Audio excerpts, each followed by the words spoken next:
Hello, I'm sitting here today with Frida Smith-Fatone, a licensed professional counselor who has over 20 years of experience.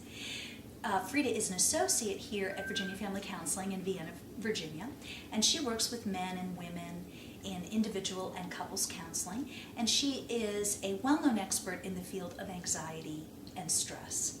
And Frida's here today to talk to us about anxiety and stress and how they're different, and also a little bit about how you can cope with or treat those.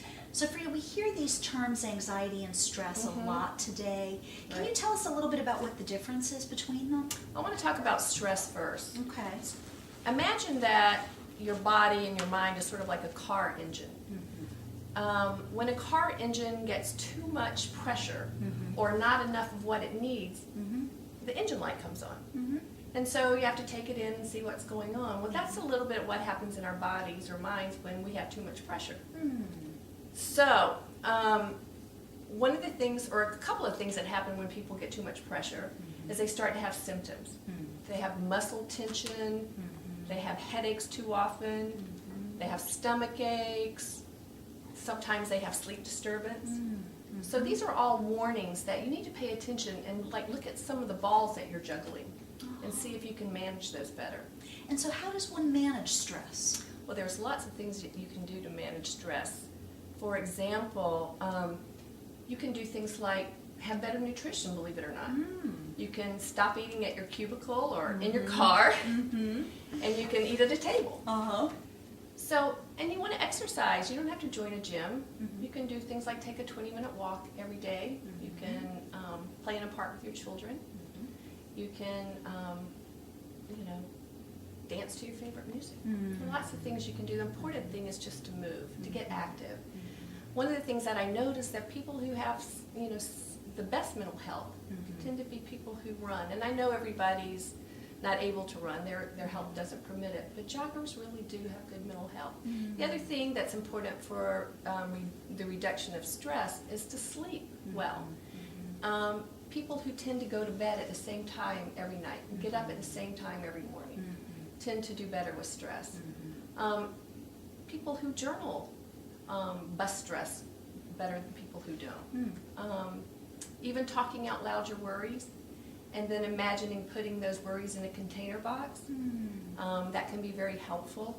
And another thing that can be really helpful in reducing stress is learn to meditate or pray or anything that gives you an opportunity to sort of go to another place. For example, if you can imagine in your mind going to a place that's safe, where nothing bad has ever happened or nothing bad could happen, and just imagining going there and sort of walking around and then finding a place to rest, and then allowing light to come down into your brain and into your body and sort of heal parts of you that are stressed or having tension, that works really well for people. That sounds really nice. And so how is anxiety different from stress? Anxiety to stress, stress to anxiety is like a cold to the flu. So while stress makes you feel bad, anxiety can really be debilitating. And so really it's a big step up from stress. So when people are having anxiety problems, they're having much more severe symptoms. So for example, people who have anxiety tend to be nervous and worry pretty much all the time. They don't get a lot of rest from that. There's a type of anxiety called panic disorder, which is quite frightening to a lot of people. People get these symptoms out of the blue that are quite frightening. For example, they may feel like they're going to faint. They get very dizzy. They may feel tingling or numbness in their extremities. They may feel like they're going to die, lose control, or go crazy. So, it's much more severe than just stress symptoms. When I said that with stress, your engine light would come on if you're a car, well, with anxiety, your car would probably stop. And so really, it's just something that you really need to get treatment about if you're having anxiety symptoms. And what kind of treatment do you use for anxiety, Frida? I typically use cognitive behavioral therapy. Can you tell us as just sort a of tiny baseline. bit about that? Well, people, yes, cognitive therapy or restructuring is a way to look at what you believe and think and see if there's a more positive way of looking at it. Not just, okay, well, that's bad. No, it's good. Mhm. Not that kind of thing. Right. But it's looking at a thought or belief that you have, like, if I drive my car across the bridge, Mhm. I might die, or I might pass out, or something like that. Well, if you look at your evidence, Mhm. people, drive all the time with anxiety, but they don't, like, drive off the bridge, or they don't pass out. Right. So cognitive restructuring is really looking at a belief or a thought Mhm. and flipping it over and looking at it, at a different way based on evidence. Mhm. And then the behavioral piece is looking at your behaviors that you've developed because of those thinking patterns that you have, Mhm. and learning to, in baby steps, Mhm.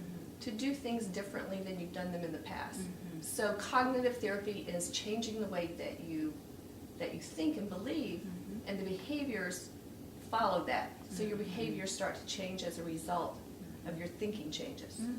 It's that make very sense? interesting. It Yeah. totally does.